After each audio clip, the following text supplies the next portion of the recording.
Muchas gracias, buenas tardes. Es para mí un honor estar de regreso en Honduras para hacer esta presentación. Agradezco a todos los organizadores la invitación y a todos ustedes su presencia. La presentación que voy a hacer está orientada precisamente al objetivo que ya plantea el evento, informar las políticas, las tácticas, pero sobre todo me parece las estrategias, pero sobre todo me parece importante las tácticas. Una de las preocupaciones más importantes que he ido generando a lo largo de mi trayectoria en este campo es la noción de que hay muchos aprendizajes que no se implementan, que no están presentes primero que nada en las políticas y que a veces cuando están presentes en las políticas no están presentes en el campo, en la implementación. Entonces, comienzo con una pequeña aproximación conceptual, una aproximación muy personal a explicar el fenómeno de la violencia en México, tratando de correlacionarlo con Centroamérica, y después me atrevo a hacer una serie de propuestas tácticas que espero puedan servir. Por ahí le pueden poner en window, le pueden poner como pantalla completa, me parece. En el menú arriba, donde dice view yo creo. Muchas gracias. Entonces, bueno, primero que nada decirles, los que estén familiarizados con políticas de urbanización, lo sabrán ya, pero por primera vez en la historia de la humanidad, el 50% de la población del mundo vive en ciudades. América Latina ha sido una de las regiones que más se ha urbanizado en los últimos años. Estamos entonces con 50% de la población del mundo viviendo en ámbitos urbanos, el 50% en ámbitos rurales. Esto no había sucedido nunca en la historia de la humanidad. Esta velocidad y esta tendencia no va a cambiar. Se calcula que para el año 2050 el 75% de la población del mundo viva en ciudades.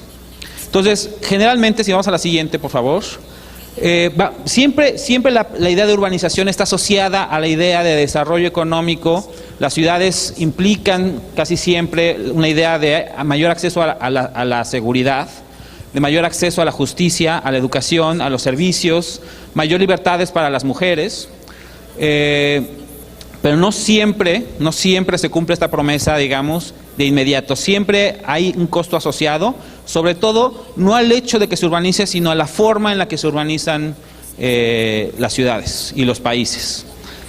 En México, concretamente, esta cifra del 50% de población urbana contra 50% de población rural se cumplió en 1950.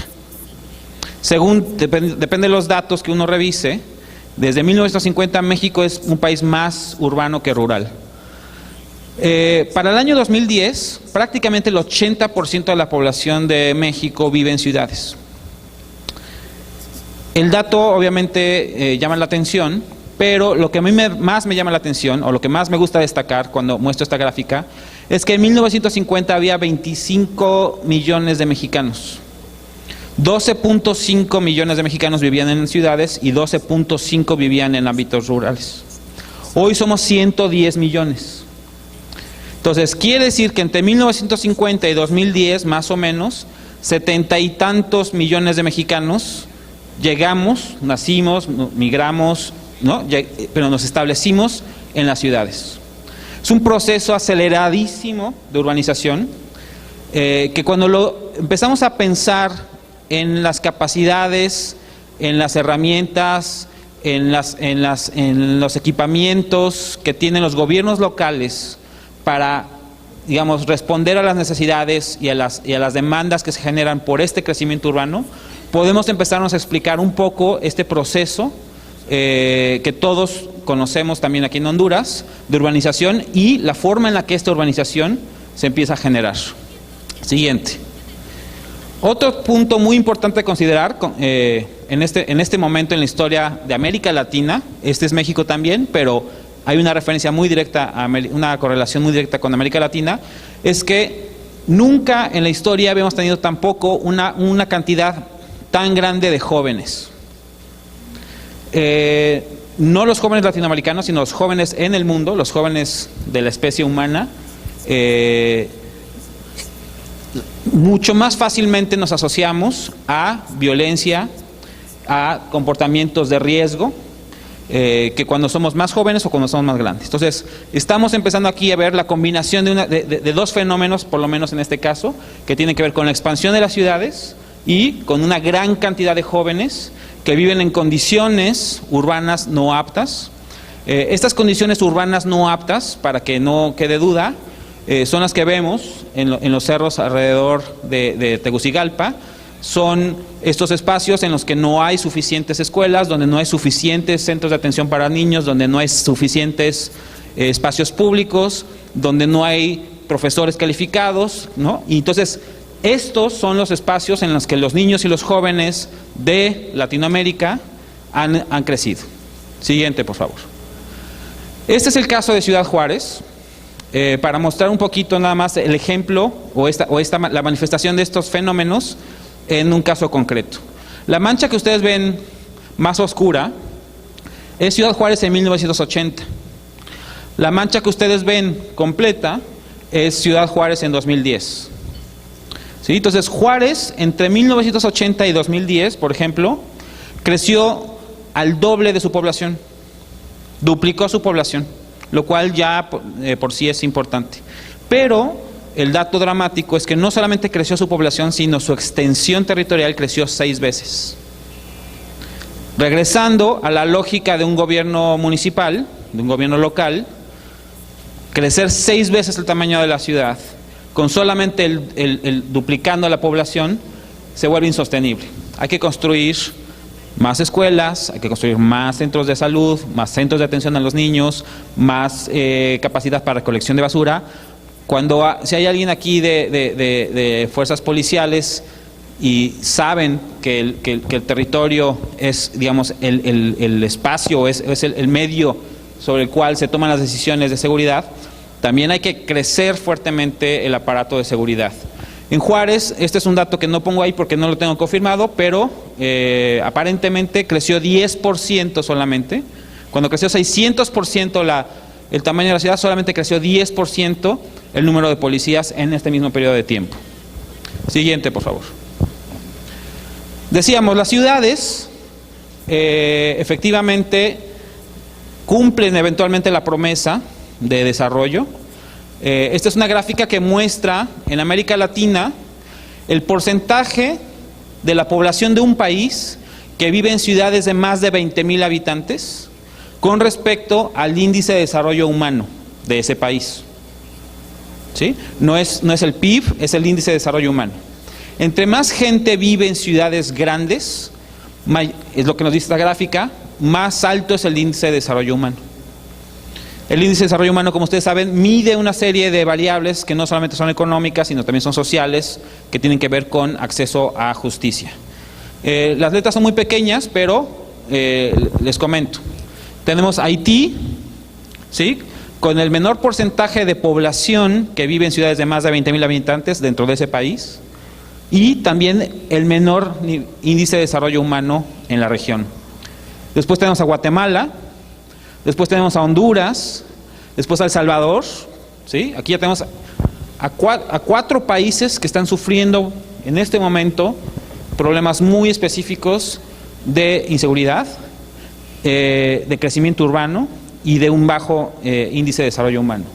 Conforme seguimos avanzando, vemos Nicaragua, Paraguay, Cuba, Costa Rica, Colombia, México, Brasil, etcétera, etcétera.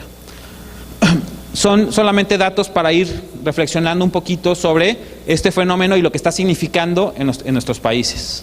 Siguiente, por favor. Tasa de homicidios por cada 100,000 habitantes, el único realmente indicador que tenemos para hacer comparativas en la región. Es un dato de 2010. Siempre cuando yo era funcionario de México y presentaba esta gráfica, todo el mundo pensaba que lo que yo quería hacer era, digamos, mostrar cómo México no estaba tan mal en la región. Pero ahorita van a ver que no es el caso. Son datos aportados, me faltó aquí la nota, pero son datos aportados por Naciones Unidas, donde vemos que México tiene una tasa de 18 homicidios por cada 100,000 habitantes, comparado con los casos que ustedes ya ven aquí, ¿no? Honduras, como todos sabemos, con la tasa más alta.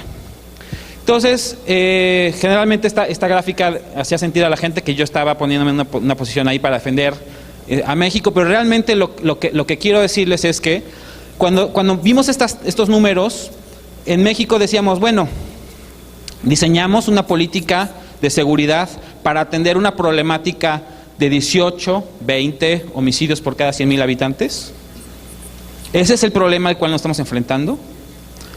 Cuando empezamos a hacer un análisis más concienzudo, real, no de un dato de promedio, sino cuando decimos, a ver, ¿cómo, dónde se manifiesta esta problemática? Podemos pasar a la siguiente diapositiva. Vamos a darnos cuenta que en México, si yo soy mexicano, me aplica una tasa de 18 homicidios por cada 100,000 habitantes. Pero si yo soy hombre y soy joven y vivo en México, la tasa que me aplica no es 18. La tasa que me aplica es 46. ¿Sí? ¿Podemos irnos para atrás? Quiere decir que ya estoy a niveles, digamos, de una tasa como la de Belice, por ser hombre y joven. Si vamos otra vez a la siguiente, por favor, gracias. Pero si vivo en el estado de Chihuahua, en 2010, son datos para 2010, la tasa que me aplica por ser joven y hombre es de 336. Ya no hay país del mundo con el que yo pueda comparar esa situación, ¿sí? Y si vivo en Ciudad Juárez, no solamente en el estado de Chihuahua, y soy joven y hombre, la tasa es de 500, ¿sí? Entonces, la pregunta es, ¿diseñamos en México, pensamos en una política para atender esta problemática? ¿O diseñamos una política para atender esta problemática?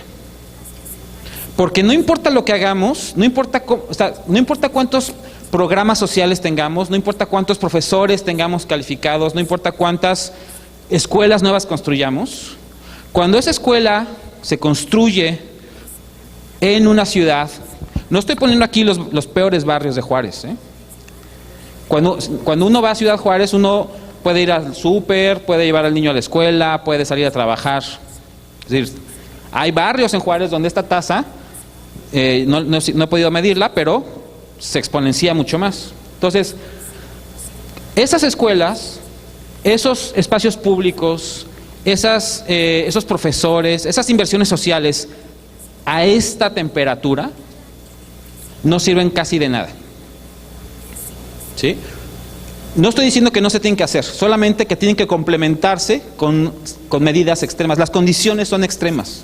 Si esto fuera temperatura, no habría nada que pudiera sostener, digamos, que soportar estas temperaturas. Siguiente, por favor. Este es actualmente un mapa para 2010 de los países y sus tasas de urbanización. Los más oscuros son los países que tienen más del 72% de su población considerada como población urbana. Vemos aquí cómo Centroamérica todavía no está en ese momento. Siguiente, por favor. Esta es la proyección, ¿sí?, de la tasa de crecimiento. ¿Cómo están creciendo los países de manera urbana? Ya vemos cómo los países que estaban más oscuros ahora están más claros porque están creciendo a una menor velocidad en su población urbana, pero vemos precisamente cómo el Triángulo del Norte, ¿sí?, son los países que más están creciendo, más rápidamente están creciendo en su población urbana.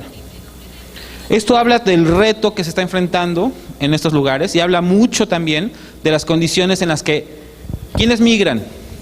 ¿Quiénes migran del campo a la ciudad? Prioritariamente son familias jóvenes, ¿sí?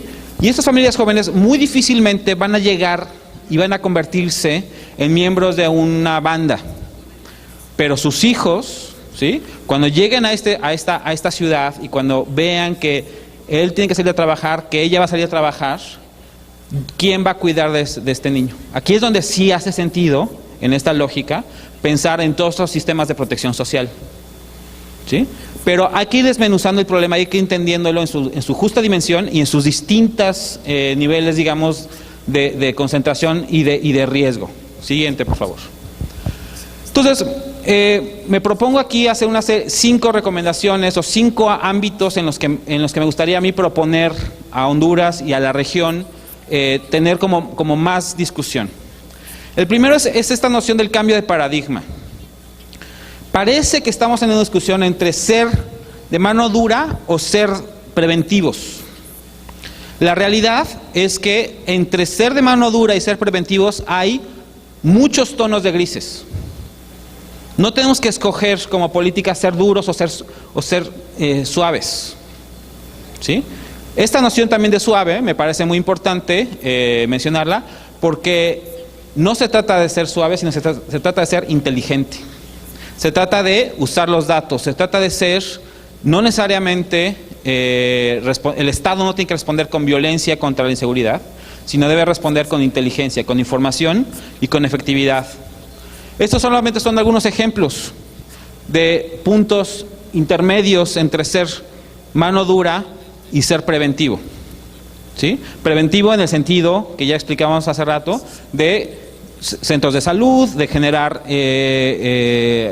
mejores escuelas y todo esto, que sí de verdad son preventivos desde un aspecto primario, pero pareciera en la región que discutimos ser de un lado o ser del otro, cuando en realidad tenemos mucho más opciones. Se trata, como ya lo vimos en la presentación del BID, en asociar la capacidad coercitiva del Estado, ¿sí?, con su misión social. Se trata de que estos dos, en inglés, ¿no?, el garrote y la zanahoria, funcionen de manera coordinada. Se dice muy fácil, pero otra vez, cuando hablamos ya de una sala de juntas, cuando hablamos de ese nivel local, en el momento de la toma de decisiones, los lenguajes, las visiones, las perspectivas de estos dos mundos aparentemente opuestos no necesariamente transitan de manera fluida. Siguiente. Esta es una gráfica que muestra un poquito esta asociación. Es una gráfica que conocí en Colombia, la primera vez que estando yo trabajando en temas de seguridad visité Colombia, y la gente de Gobierno Nacional nos presentó esta gráfica. Me pareció una gráfica que muestra, está modificada, no es exactamente como la conocí, pero muestra esta asociación y muestra esta dinámica y esta lógica de barrio, de decir cómo intervenimos un barrio cuando está en una fase de emergencia, cuando está en un momento de transición, o cómo lo hacemos en un momento de estabilización. ¿Cómo tenemos que asociar estos dos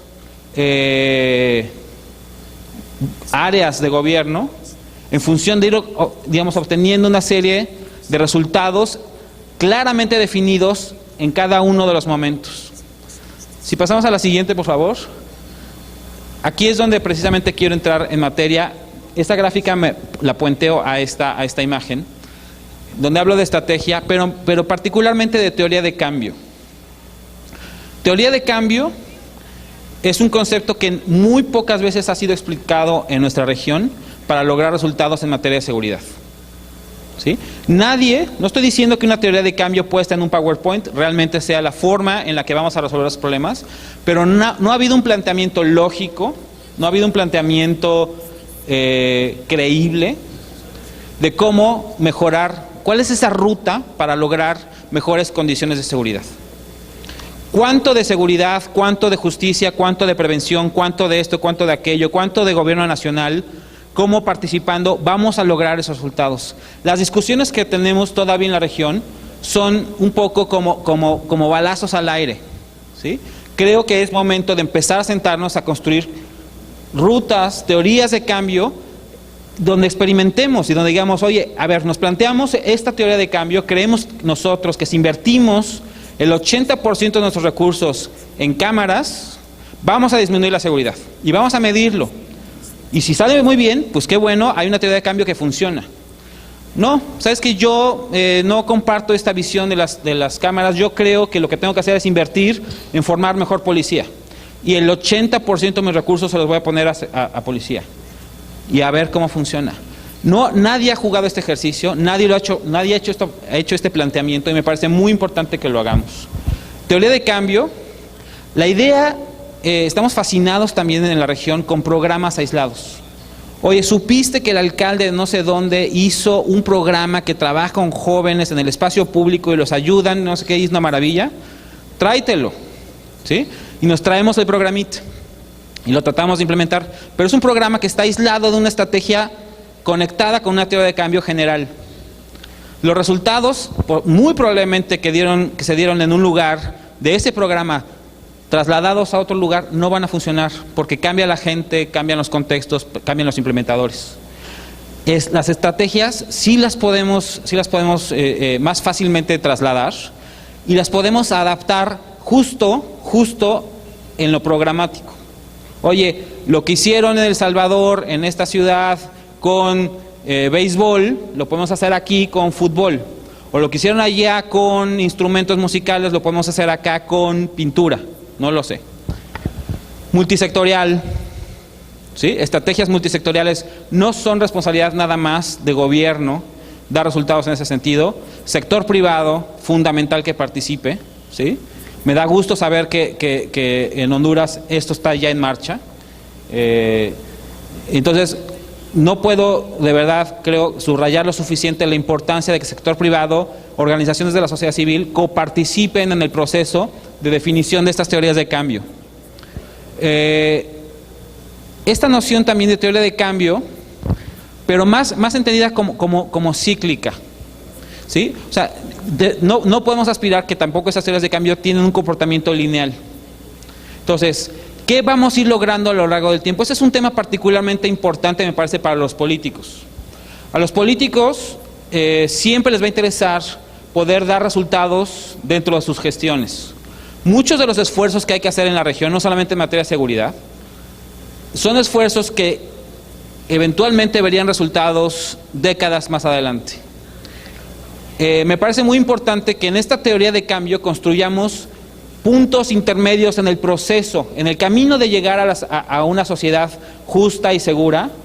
Hay una serie de conquistas intermedias que podemos nosotros plantearnos, y los políticos pueden asumir responsabilidad sobre el detonar esos procesos y ir consiguiendo estas conquistas intermedias basadas en proceso, y en decir, si yo tengo una sociedad más cohesionada, si tengo una sociedad que participa más, si tengo una sociedad que tengo más organizaciones de la sociedad civil, tengo mayor injerencia en esto o en aquello, me estoy acercando a construir las condiciones que son requisito para lograr mejores condiciones de seguridad. No es necesario tener una policía perfectamente confiable, no es necesario tener una democracia perfecta para iniciar el cambio. Finalmente, indicadores. Si no medimos, seguramente no podemos mostrar resultados. Indicadores, sí, de impacto, pero repito, indicadores intermedios, orientados a largo plazo. Un poco cuando hablo de estos indicadores, hago la referencia a un viaje largo que alguien va a hacer en carretera, un viaje de 3-4 días, y existiendo hoy GPS, nadie, digamos, resistiría la tentación de decir, oye, después de 3 horas de estar manejando, levantar el GPS para ver si voy en la dirección correcta o si no. Generar estos indicadores que nos ayuden a saber si estamos avanzando en el sentido que queremos ir. Siguiente. Estas tasas que ya las voy a obviar, ya las vimos hace rato en gráfica. Siguiente, por favor. Esta noción de concentración geográfica. Me faltó ahí una, ya sé por qué la puse. Si te puedes regresar una atrás. Vemos la concentración, vemos que quiero regresarme a esta noción de concentración geográfica de la violencia. No todo el mundo tiene 7 homicidios por cada 100,000 habitantes en promedio. Ese es el promedio del mundo. Hay países que concentramos, ¿no?, esta dinámica de una manera más importante. Dentro de estos países, siguiente, este es mi país, hay estados, hay regiones, hay municipios, ¿sí? Acapulco, Tamaulipas, Ciudad Juárez, Tijuana, toda la parte de Sinaloa, donde se concentra la violencia. Es decir, la política nacional, la política mexicana de seguridad, no puede ser una política parejita para todo el territorio. La política nacional tiene que reconocer que hay lugares con condiciones distintas, como el cuadro que mostraba yo, que decía que había tomado prestado de Colombia, con el rojo, el amarillo y el verde.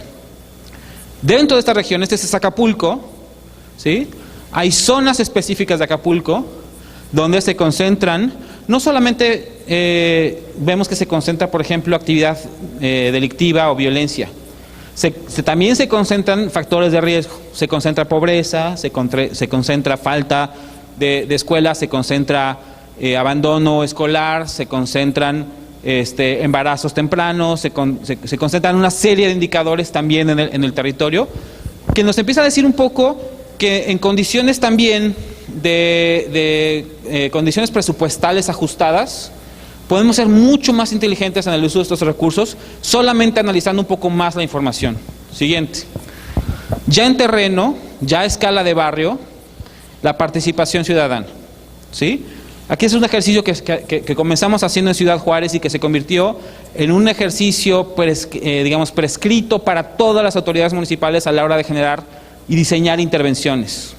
Abrir un mapa con la comunidad y empezar en el mapa a señalar puntualmente dónde se concentran los factores de riesgo a percepción de la comunidad y dónde se concentran no solamente los factores de riesgo, sino las oportunidades y los factores de protección del barrio.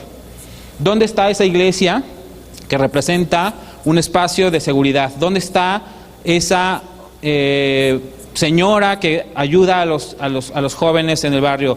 ¿Dónde están también los problemas concentrados? También hay microconcentración. Es decir, cuando llegamos a la escala del barrio, también vemos que los problemas de violencia se traducen en dinámicas de esquina, en dinámicas de calle. Entonces, estos fenómenos globales por los que estamos preocupados tienen micro manifestaciones que deben ser atendidas desde esa escala. No solamente desde esa escala, quiero decir, ¿sí? Reconozco la importancia de tener políticas nacionales, marcos generales, pero tener marcos generales, políticas, leyes, no sirve de nada si no sabemos atender esta escala.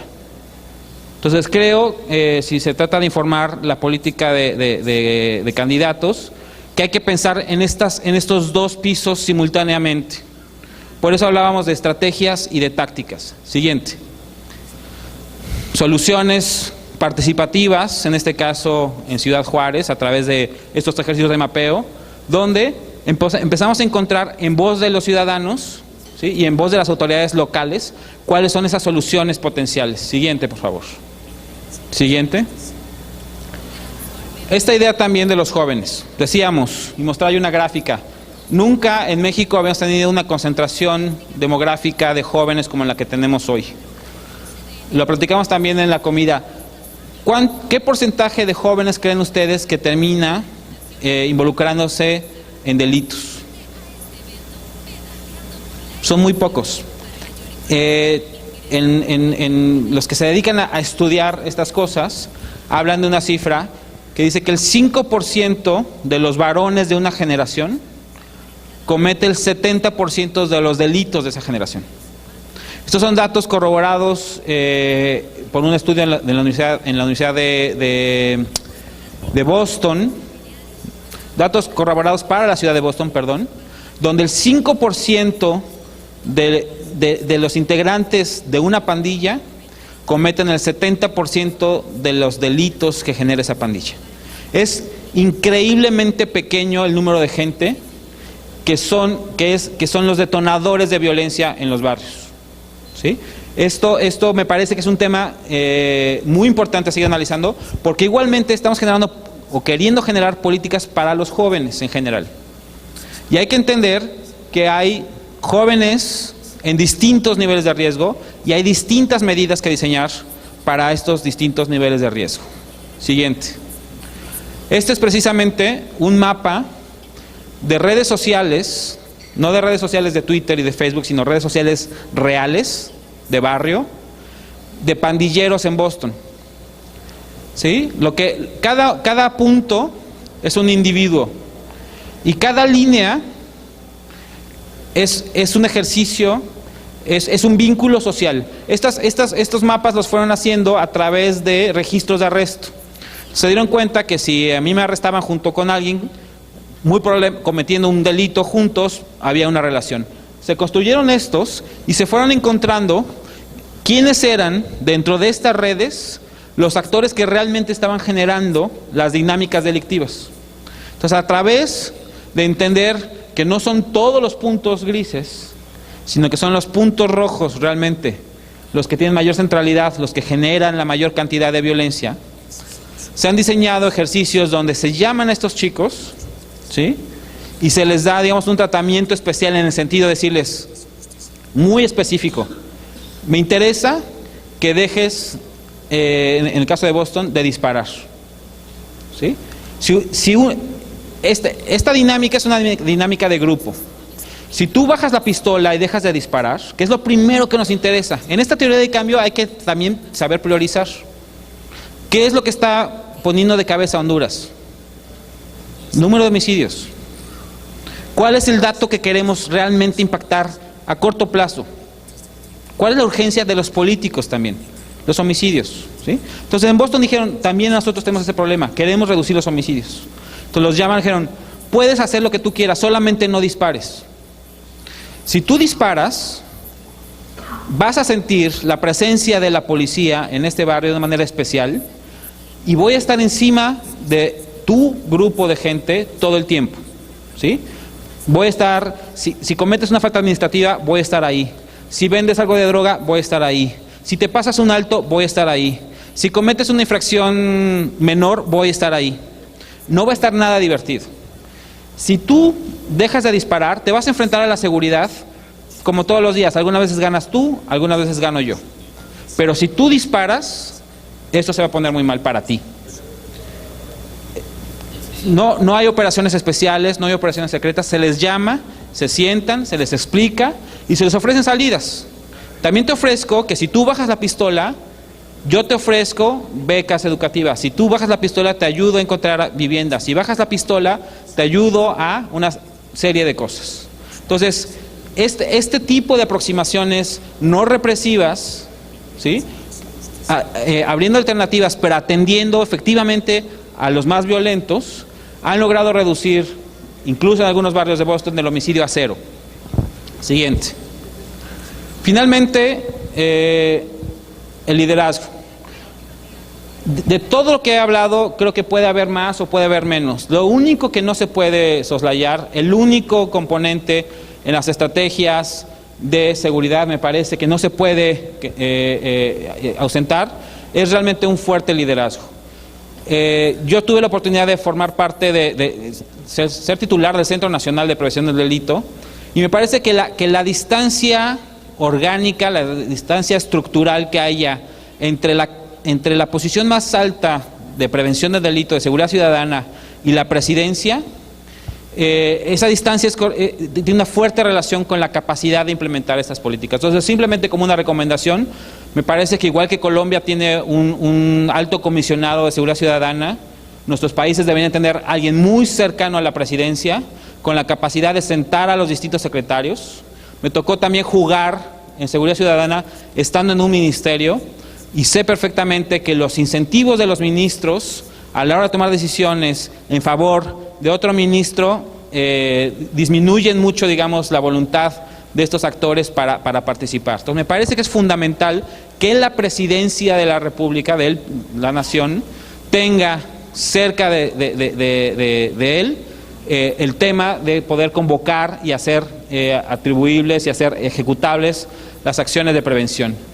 Una alta posición en la agenda que no está conectada solamente con el número de menciones en un discurso, sino que está directamente conectada con los presupuestos y con cosas que no se miden directamente en número, pero que es la atención. Más presupuesto en seguridad no significa necesariamente mejores resultados, ¿sí? Más presupuesto en seguridad puesto para generar mejores estrategias, mejores sistemas de información, bienvenido. Más dinero en seguridad para capacitar equipos locales con capacidad de ejecutar esto en terreno, bienvenido. Finalmente, esta idea colaborativa y sobre todo jugar, repito, estos dos niveles entre lo institucional, fomentar el desarrollo institucional y ser muy instrumental. Siguiente, por favor. En México lo que hicimos fue esto: la presidencia de la República tenía el Centro Nacional pegado a la Secretaría de Gobernación, con las atribuciones de poder convocar a todos estos actores para ejecutar una serie de programas que no existían ya en la cartera de proyectos de las distintas dependencias. Es decir, Sabíamos que había una serie de condiciones especiales en estos barrios donde se disparaba la violencia, que había una ausencia programática para atenderlos, y el Centro Nacional tenía que generar esos proyectos. Siguiente. Esto solamente, esta presentación está disponible para ustedes, pero solamente este es un cronograma de lo que pasó en México en materia de prevención del delito de 2008 a 2012. Y estoy señalando una serie de momentos importantes o de hitos en la construcción de política de seguridad. No quiere decir, no estoy hablando aquí del campo, sino estoy hablando de la institucionalización de la política. En junio de 2008 se reforma la Constitución para incluir la noción de prevención del delito en materia de seguridad. En México hasta 2008, prevención no era una palabra considerada en las atribuciones del Estado para hacer seguridad. Entonces, lo primero que se hizo fue modificar la Constitución para que cupiera el concepto. Después se crea la creación del centro, se decreta la creación del Centro Nacional de Prevención del Delito. Se crea y se lanza la estrategia Todos Somos Juárez en 2010, en un proceso de 2 años. Se crea el Subsemun, que es un subsidio, dinero, directamente a los gobiernos locales para ejercer prevención del delito, etiquetado. ¿Sí? Se publican los lineamientos, esto es mucho más instrumental, menos política, más instrumental. ¿Qué hacer con este dinero? ¿Sí? Y finalmente se genera y se decreta la Ley General para la Prevención Social de la Violencia y de la Delincuencia. Entonces me parece que en un proceso de 8 años se crean espacios institucionales responsables del tema con atribuciones constitucionales, se da dinero, ¿sí? Se crean reglas para usar ese dinero y luego se crea una ley que regula a los distintos actores y con mayor claridad dice quién es responsable de qué. Esto, como pueden ver, es justo 2012. Los resultados, como ya también dije, no se dan de la noche a la mañana.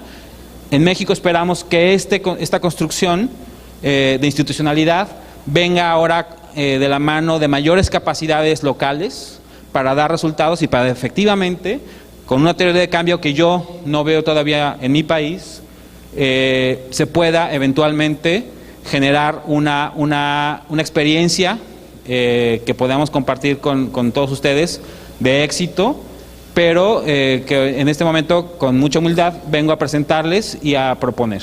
Muchísimas gracias.